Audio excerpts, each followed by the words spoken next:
Muy bien, como todos los lunes, con nosotros el pastor Jorge Plurde en una paradita en la fe, a quien saludamos y damos la bienvenida. Gracias, Edel, gracias a todo el equipo y gracias a esa audiencia fiel que está ahí cada día en la paradita. Hoy, lunes, tenemos una parada especial en la Estación de la Fe, donde contamos con los que siempre están atentos a una palabra fresca, una palabra que viene de la boca de Dios. Así que aquí estamos, un gozo participar con todos. Bueno, adelante Félix. No, yo siempre he usado, pastor, con un relajo, pero mi abuelo decía que el problema del relajo, que siempre detrás de todo relajo hay algo de verdad. Decía, cuidado con los relajos, que detrás de cada relajo hay algo de verdad. Por mil tratos que uno tiene en el transcurso de la vida, muchas personas de distintos estratos y de distintos niveles de formación, yo me he chocado con algunos que han aceptado al Señor y han comenzado a leer la Biblia. Y yo lo he visto que el cambio no ha sido el más positivo. Yo lo he visto como que se han confundido.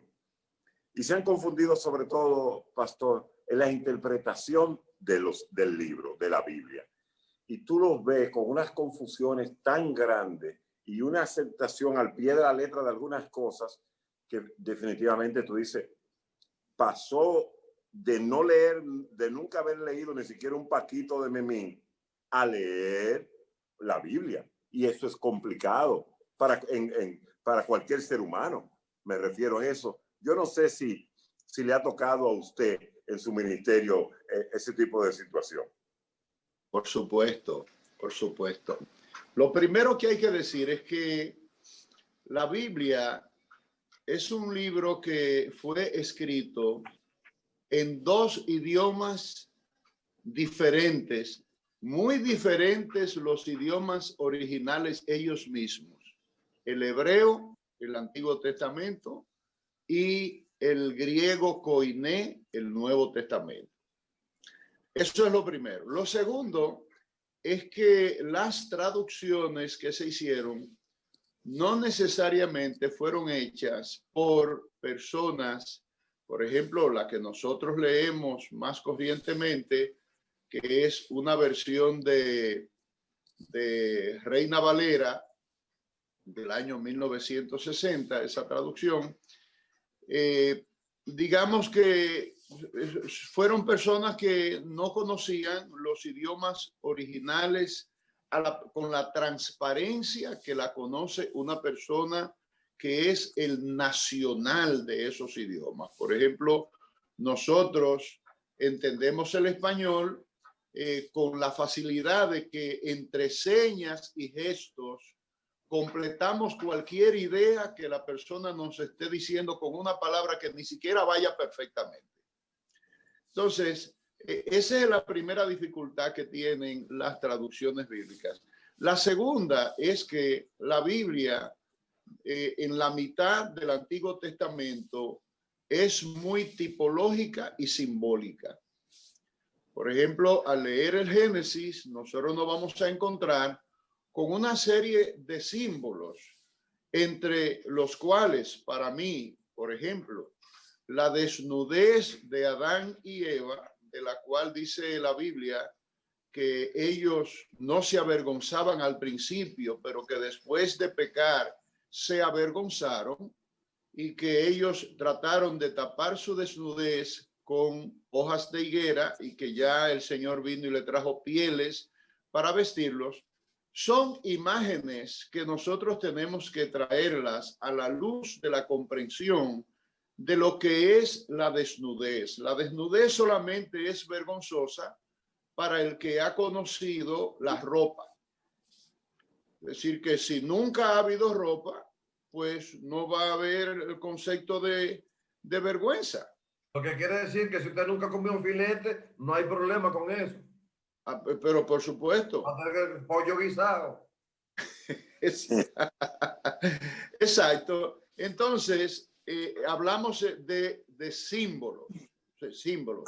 A esta actualidad, por ejemplo, esto que yo acabo de decir, si lo tratamos con el 98% de las personas que leen la Biblia, van a entender que realmente se trata de falta de ropa. Y Hay una cosa que me gustaría compartir, que usted me la aclare. La Biblia es un libro de consulta. Primero, pregunto, ¿es una historia o es una forma de vida o un estilo de vida o es una guía de vida? Son cinco cosas. Repito, es un libro, es una historia, es una guía de vida o se interpreta. Cuénteme, póngame en el camino, ¿cómo es? Bien, tú sabes que la Biblia que nosotros los cristianos evangélicos leemos tiene 66 libros. 66 libros. 66, ¿verdad? La Biblia católica tiene 73. Okay. Entre esos libros están primero lo que se llama la ley, que es desde Génesis hasta Deuteronomio, que los judíos le llaman la Torá. Ahí aparecen las reglas de vida que Moisés recibe de parte de Dios como una forma de conducir al pueblo y de ponerle normas. Ya tú sabes, la Biblia habla, por ejemplo, de 600,000 personas que salieron de Egipto, no personas, sino hombres. Si tú multiplicas eso por 4 o 5 de una familia, estaríamos hablando de cerca de 3 millones de personas. Dios le puso normas de vida. Hoy, todavía hoy, muchas leyes están fundamentadas en los principios bíblicos.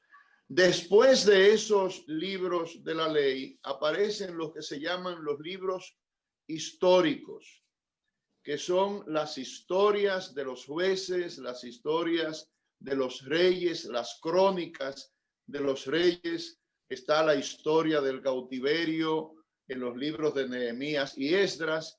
Están libros que se llaman libros poéticos, como está, por ejemplo, el libro de los Salmos, los Proverbios, el Cantar de los Cantares, ¿verdad? Que son libros dentro de la línea de la poesía. Y están los libros llamados proféticos, donde aparece ahí desde Isaías, Jeremías, Ezequiel, Daniel y todo lo que sigue hasta Malaquías son los libros llamados proféticos.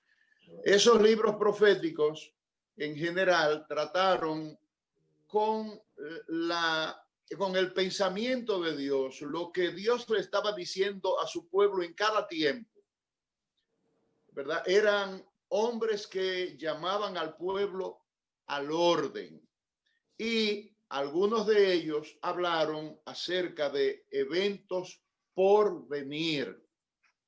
Por ejemplo, Isaías, Jeremías, Ezequiel, Daniel, el mismo Oseas nos habla de eventos por venir, los que se llaman eventos de las revelaciones, que vamos a hablar de Apocalipsis, de las cosas que vienen. Eso es todo el Antiguo Testamento, que tiene como elemento muy especial la persona de Jesucristo incrustada como un hilo de oro desde Génesis hasta Malaquías. Sí, pero que hay una cosa, es un eje transversal Cristo, estamos de acuerdo, pero Cristo, hasta lo que yo sé, no sabía escribir, era un excelente orador, era una persona que hablaba en parábola, pero no estaba, no era una persona, él le dictó eso, o cuánto tiempo fue que se duró para recoger todo aquello.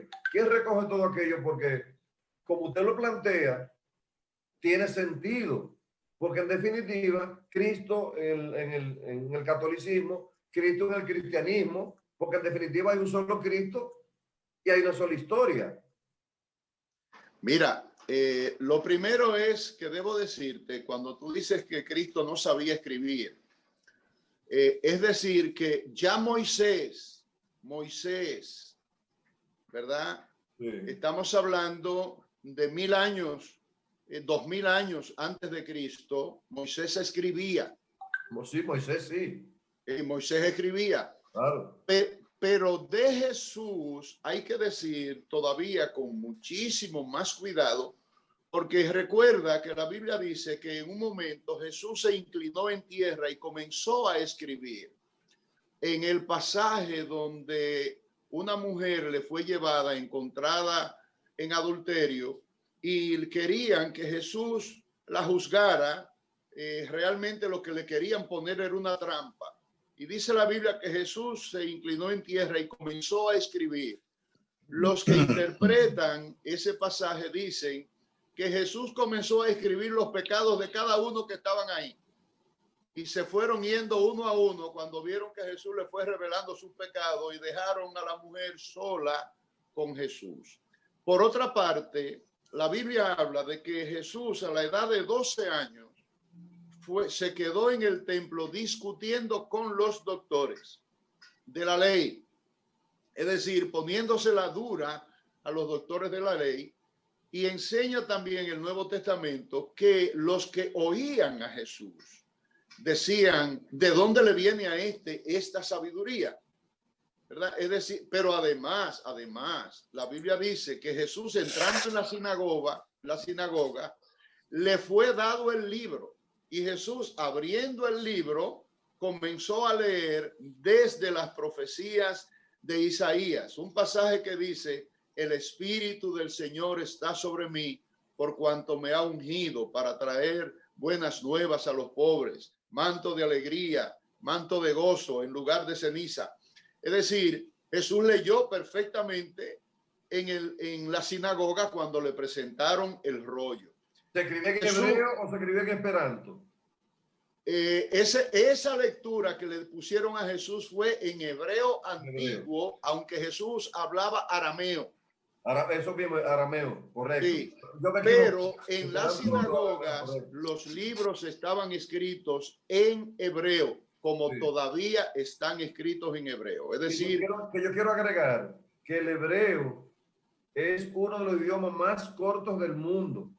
Sin embargo, tiene un significado completo. Tú estás... Bueno, quiero también aportar que sé de algunos poetas del siglo pasado que se preocuparon por leer los libros los poemas en su lenguaje original, porque entendían que cuando se hacían las traducciones se perdía mucha riqueza en el ritmo y hasta en el sentido poético de los libros. Por tanto, por ejemplo, en el caso de Borges, que estudió idiomas, otros idiomas, varios idiomas, pero con el único propósito de leer algunos poemas o algunos poetas en su lenguaje original. ¿Por qué? Porque siempre hay errores que son históricos en las traducciones. De hecho, no recuerdo cuándo yo leí que una frase que en la Biblia se le atribuye a Jesús con relación a que más fácil pasa un pobre, un camello por el ojo de una aguja. Perdón, por el ojo de una aguja, que un rico llegue al reino de los cielos, pero que luego leí que se trataba de que era un camello con K y se refería a como una soga que se utilizaba para hilvanar cosas en su lenguaje original. Sí, hay varias interpretaciones de ese pasaje, porque también algunos dicen que había un eco pequeño que se traducía de esa manera. El problema es que quien escribe eso es Lucas. Y Lucas usa una palabra para aguja, que es la palabra que usan los médicos, es la palabra velote. O sea, no es una aguja corriente, sino que es una aguja. Eso, como quiera, hace que el hoyito sea estrecho, ¿verdad? Sí, Jesús, sí. Sí, Jesús va a decir algunas cosas sobre eso. Ahora, yo quiero decir lo siguiente, mira, por ejemplo, un hombre con muchas luces, muy iluminado como Juan Bosch, se lee la Biblia y sale con un libro que se llama Judas Iscariote, el calumniado. El calumniado. Cuando tú lees a Juan Bosch sobre el Judas de la Biblia, tú te das cuenta que él leyó con la iluminación de la luz eléctrica, pero le faltó la iluminación del Espíritu Santo, que es el punto clave en la lectura de la Biblia. El que no tiene la iluminación del Espíritu Santo nunca entrará en la verdad que está en las letras de ese libro. Podemos leer los mismos párrafos. Un paréntesis, eso quiere decir que no se puede leer linealmente. No, porque cada palabra que hay en la Biblia, digamos, no palabra, sino frase, tiene un peso gigante, gigante, que, por ejemplo, cuando nosotros decimos que Dios nos bendijo con toda bendición espiritual en los lugares celestiales en Cristo, solamente para hablar de esa expresión en Cristo se pueden escribir volúmenes, y de hecho están escritos volúmenes solo sobre esas dos letras en Cristo, lo que eso significa. Entonces, ¿verdad? la lectura de la Biblia es reflexiva. Por eso yo decía que la lectura de la Biblia es guiada, no puede ser de manera unilateral. Exactamente. Porque dicen que tú no lees la Biblia, sino que la Biblia te lee a ti. Por eso yo digo, pero también, Darío, o es un libro de historia. Darío, pero también, si lo viésemos como un libro con principios de vida, con principios éticos de vida, la Biblia tiene un valor extraordinario, porque los mandamientos, ¿a qué te dice? ¿A qué te mandan los mandamientos? Por supuesto. Bueno, amar al papá, amar a los padres, a no codiciar, a no levantar falsos testimonios. Todos esos son principios éticos que le pueden ser de provecho a una persona. Claro, eso, digamos, en la parte más periférica del propósito de la Biblia. La Biblia se puede definir como el libro en donde Dios revela el corazón del hombre, su estado depravado, la incapacidad que tiene el hombre para resolver ese problema, la solución al problema que es Cristo, la forma de acercarse y tener beneficio de esa solución, y el privilegio, la gracia, el regalo que viene cuando nosotros le hacemos uso de ese privilegio. Es decir, es la historia de la caída y la historia de la salvación. Pregunta. Caemos y Dios nos levanta y nos da un destino eterno. Ese es el fondo del propósito de la Biblia. Hablarnos a nosotros de nuestra realidad espiritual. Por ejemplo, cuando la Biblia dice que el hombre natural, voy a hacer un abuso y decir que Darío, ¿verdad? Describe un hombre natural. ¿Qué es un hombre natural? Bueno, una persona que puede tener todos los valores, puede tener todos los buenos principios, pero todos ellos de acuerdo con reglas de vida culturales que nos permiten ser buenos ciudadanos, buenas personas, buenos hijos, buenos padres, buenos esposos y todo lo demás. Lo que no significa que tiene que ser un menesteroso o que pueda tener, porque Cristo no le interesa la pobreza, Dios no le interesa la pobreza, Dios le interesa en ambos sentidos la riqueza espiritual, pero la riqueza material, pero controlada, que no sea desborde. Claro, lo que Jesús sí aconseja es que tengamos cuidado con el gasto de energía, porque nosotros tenemos un solo bolsillo de energía y tenemos diferentes vías para gastarlo. Y cuando nosotros lo comprometemos, por ejemplo, con la vida terrenal, déjame decirte esto, Darío, en estos minutos que faltan. Mira, el concepto de la Biblia y de la mayoría de las religiones del mundo es que el hombre está en un viaje del cual esta tierra es como la paradita de la fe. Nosotros estamos en esta paradita, ¿verdad? Momentáneamente, pero este viaje continúa.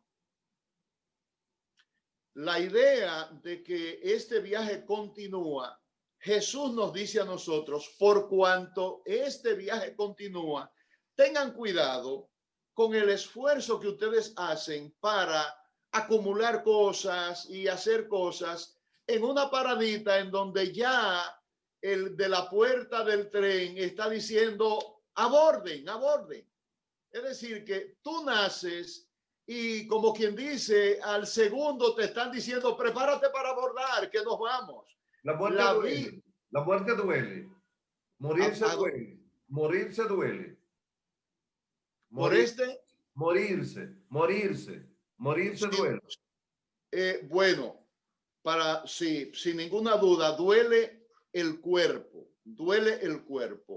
porque hay personas que se han ido como un pajarito, ¿verdad? En donde sencillamente les ha ido faltando como el hálito de vida y ni siquiera han hecho problemas respiratorios, sino simplemente como que se desgastaron y se fueron. Ahora, para la mayoría de las personas hay como un rompimiento, que la Biblia dice en Eclesiastés, cuando se rompe el hilo de plata, que es una especie de conexión con la vida, que es ese hálito que nosotros tenemos permanente, como si fuera un entubamiento divino. Cuando lo desenchufan. Cuando nos desenchufan. El testimonio que parece haber es que hay un pequeño dolor. Aunque muchos santos han demostrado en el testimonio que se han ido muy apaciblemente, entrando como hijos a la casa del Padre. Pregunto, ¿con un Padre Nuestro suficiente o hay que seguir con todo lo otro? ¿O con un Padre Nuestro suficiente? No. La única cosa que es suficiente es creer en el Evangelio y asumir el sacrificio de Cristo de verdad en el corazón como suficiente por nuestros pecados. Si llegamos a creer eso, eso es suficiente. Vamos a dejarlo ahí porque yo propongo que para el próximo programa del lunes abordemos el tema de la oración. ¿Qué tanto debe orar una persona? Y sobre los principios que hay en la Biblia que son como leyes, así como la ley de la gravedad. Ajá. En la Biblia hay leyes que son invariables, que tú ores o no ores, están ahí. Así es. No la van a variar nada. Por tanto, vamos entonces a abordar ese tema sobre la oración, qué tanto se debe orar y qué tanto mejora al ser humano la oración.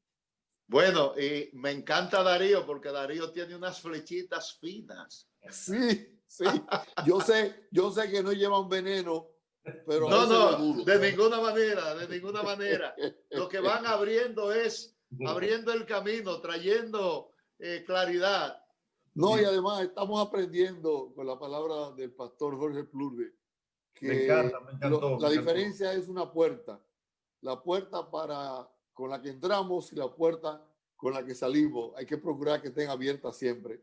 Amén. Bueno, un abrazo a todos. Gracias. Bendiciones. Amén. Bendiciones. Hasta mañana, Dios mediante, y el pastor el lunes nos encontramos aquí. Buenas tardes. Amén. Bendiciones. Abrazo, Darío. Bendiciones. No te